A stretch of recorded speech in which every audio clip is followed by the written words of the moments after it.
guess, like everyone says, I've been drawing my whole life. I mean, my first gifts were always crayons and sketchbooks and construction paper and more crayons, and used to draw on everything, the walls, you know, dinner plates, the car, and I just never stopped.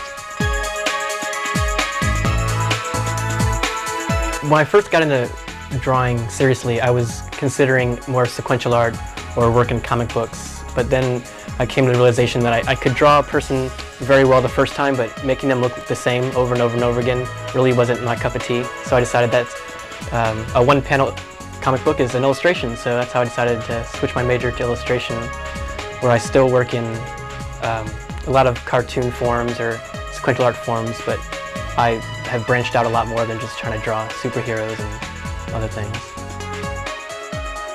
When it comes to art, I have pretty much two different distinct faces.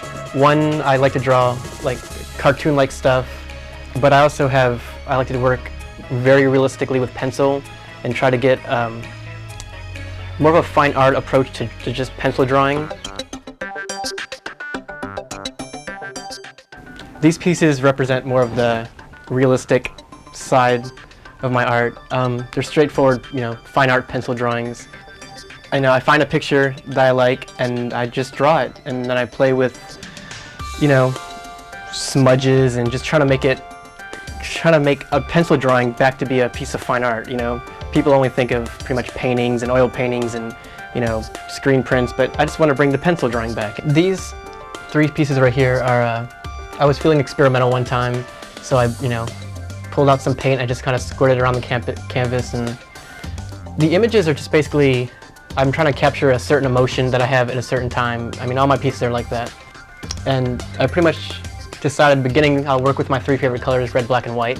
That's, I just started layering it, and then I pulled out some old sketches I had, and I just started working with it. And they actually, they went really fast. But I was trying to work fast to capture an emotion. And, you know, I think they're really straightforward because I don't think there's any point in subtlety, because there's, you know, life's too short to actually have to sit around and figure out what a picture's about. So I pretty much just, you know, make it straightforward and hope someone gets something out of it.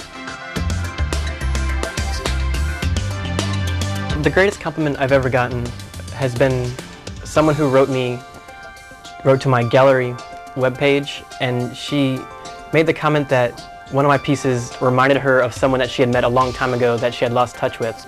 And she wrote me and was just like really happy that a piece of art could do that, and she offered to buy it, which I didn't want to sell it, but I wound up doing a few pieces for her anyway. And it was just a great feeling to have, to realize that someone else, my piece evoked emotion in someone else, and which is just pretty much the point, because not many people actually get to see my art, because I'm not one to put pieces in shows, and the only time my pieces are ever out there is on my webpage. And so there's like a specific group of people that my webpage is aimed for, and they find it, and they're the people that are, you know, are impressed with it, and they write me and tell me how they feel, and it justifies all the work I've put into it.